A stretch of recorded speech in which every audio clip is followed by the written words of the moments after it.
Happy birthday to you, Olawale. Happy birthday to you. We wish you long life.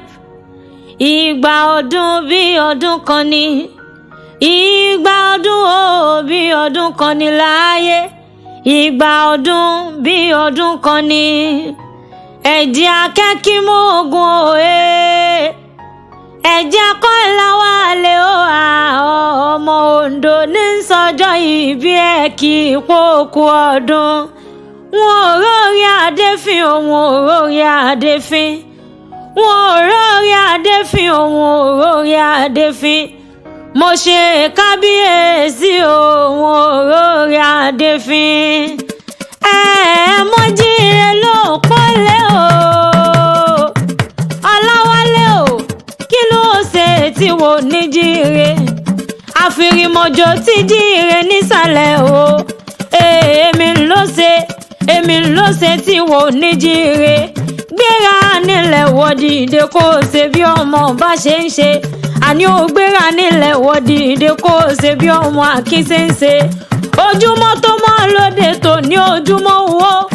Orí adé o, ojúmọ́ tó mọ́ lóde tò ní. Odojúmọ́ ọlá o, odojúmọ́ àìkú tí ń ṣe balẹ̀ ọ̀rọ̀ gangan ni. Orí adé ní ìyá o. Prince Olawale o, Olúwa ṣe wọn mọ́ nìyí. Tí ń bẹ ní Australia ìwọ ni wọ́n ké sí lọ́wọ́. Orí adé ní ìyá. Orí adé ní ìran bàbá rẹ̀ tó gbé bí ọlọ́mọ. Ọmọ Prince Richard Ọmọníyì ní Fọ́kájú ruling house of Ìfọ̀rẹ́. Ìyẹn lílù Ondo nílé bàbá rẹ̀ tó gbé bí ọlọ́mọ. Èmi forí balẹ̀ forí adé o. Mo súnmọ́ bá lébè méje. Mo jìnnà sọ́ba ni wọ́n ń ẹgbẹ́fà. Arọ́bà fi ń lọ bá ń pa. Ǹgbà tí wọn ò bá ti rí ọba fín. Ọ̀hún bó mọ̀ gbà mí láàánú. Orí adé èmi kí ọ lóde bàbá rẹ̀. King Olawale ìlọ. Òkú ọdún o. Òkú ọjọ́ bí rẹ̀ tó ní tó bọ́ nílé ayé. Kórí ìjì ògbó bí olúgbó ṣe é gbó. Kó ògbó bí olúgbògbò ti rí gbò. Nítorí ìran gúnugún kan ìkúléwé. Òjòjò níṣòwò o.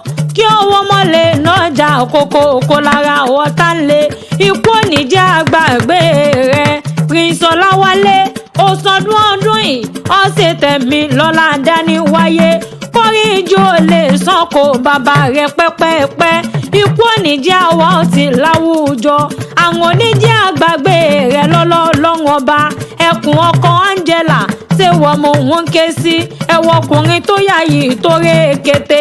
Adúmáadán adára máa fi ti ìpara ṣe. Àbàrà ṣe dédé aṣọ. Ẹni obìnrin rí tí wọ́n ní èyí wù mí. Wọ́n ló wù mí o. Wọ́n ló wẹ̀lẹ̀ ẹ̀dá mi gangan ni. Olawale tí ń wẹ̀ lódò tí gbogbo ọmọge ń yọwọ́ ẹ̀ṣẹ̀. Wọ́n ní bẹ́lẹ̀ yóò jọ́kọ ẹni. A sì ti ẹ̀jà lé ẹni. Dákun mọ́ jẹ gbádùn ara rẹ lọ. Ọmọ ara yóò nípa ọ̀dà ṣáìdá. Orí bó bá dọ̀dún orógbó àgbò. King Olawale ìlọ. Bó dọ̀dún òbí àgá àtẹ. Orógbó ló ní ogbó láyé. Obì ló ní òbí kú o. Obì ní ó bẹ̀rẹ̀ àwọn ọ̀tá rẹ̀ gbogbo lọ́lọ́lọ́run ọba. Popsi Ashanti, Popsi Olúmáyọ̀wá. Popsi Abraham, Popsi Abisola ìwọ ni wọ́n ké sí lọ́wọ́. Ikú onílé gbọmọ sọnù lọ́wọ́ rẹ̀. Kóríjú ò lè rèrè ìwọ ọmọ jẹ pẹ́pẹ́pẹ́. Lágbára orí ìyá ẹ̀. Ẹni mọ̀ ọ́n ló rán mi wá o. Èèyàn tó mọ rírì rẹ̀ tó rántí ọjọ́ bí rẹ̀. Lónìí wá mọ̀ ṣerú eléyìí fún ọ. Ẹwà tó mi sì ọ̀rẹ́ rẹ̀ àti kékeré lónìí wá mọ̀ wí. Ẹwà ní wá mọ̀ kí ọ bí ológun ẹrú.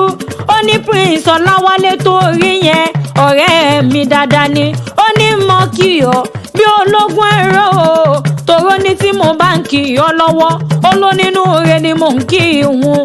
Ẹwà tó mi sì ń jó yé mi wípé o. Bí mo bá ń kí ọ lọ́wọ́. Ó ló ní wàáre ni mò ń kí ìhun. Ó lé òsè fún onílé ó lé òsè fún àlejò. Ó ní ìwà rẹ̀ lẹ́ ń bẹ fún Olawale. Olawale o. Wọ́n ló dára tán. Wọ́n ló wuyì láwùjọ. Ó ní ìgbà tó gbá ní ṣe balẹ̀ àgbọ́n mi.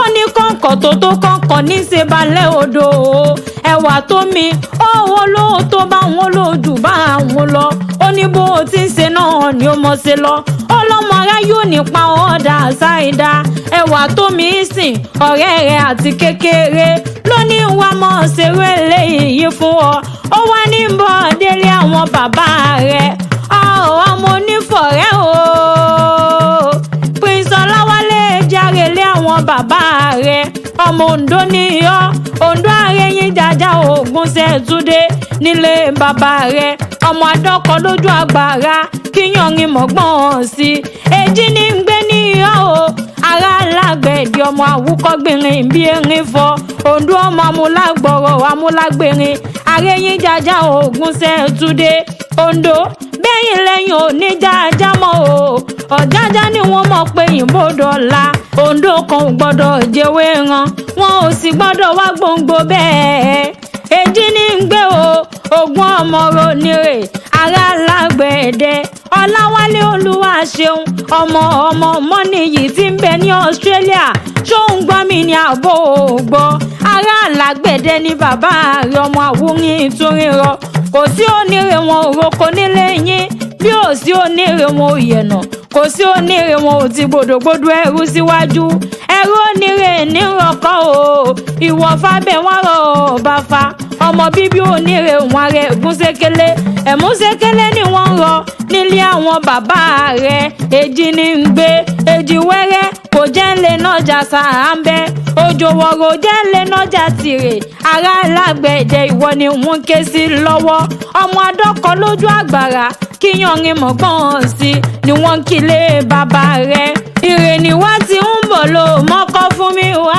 o King Ọláwálé ìlọ̀ èmi náà ní bọ́ọ̀mù ṣùbọ̀ wọn ní bọ́ọ̀mù ṣùbọ̀ lágbẹ̀dẹ ìrè ni mògún níra o ará alágbẹ̀dẹ ọmọ àwúkọ́gbìnrin bí erin fọ bàbá kí wọ́n níre wọn kì í jẹ́ ọ̀rọ̀ ọmọ òwú ni wọ́n fi ń jẹ́ ni nílé bàbá rẹ̀ ọmọ rọ́wọ́ níjọ́ tí alágbẹ̀dẹ ò bá rọ́wọ́ mọ́ tọlọ́kọ́ta ládà wọ́n mọ̀ sọ̀bọ̀lọ̀ náà oko ni nílé bàbá rẹ̀ happy birthday to you o Prince Ọláwálé o òkú ọdún òkú ọjọ́ bí rẹ̀ tó bọ́ láyé orí òníjó fọdún eléyìí ṣàṣemọ nílé ayé béèyàn bá ní ọmọ tẹ́lẹ̀ yìí pẹ́ onítọ̀hún á fi ọ sílẹ̀ agbọ́hun lọ ni béèyàn bá gbẹ́ kòtò dì ọ́ olúwa rẹ̀ ni ò jìn sí dákun sọ gbàgbé wípé o ẹwà tó mi sìn